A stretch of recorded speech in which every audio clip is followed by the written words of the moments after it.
એ તરફથી બે ઈસમો two wheeler પર આવી રહ્યા છે કે જેમની પાસે બનાવટી ચલણી નોટો હોવાની તેમને બાતમી હતી.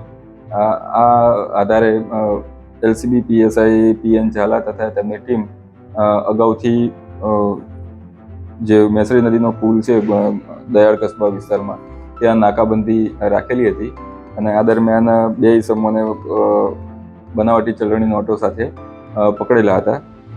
આ જે ઓપરેશન દરમિયાન ટોટલ 800 જેટલી 500ના દરની બનાવટી ચલણી નોટો બે આરોપીઓ જે પકડાયા છે તેમની પાસેથી મળી આવેલી છે.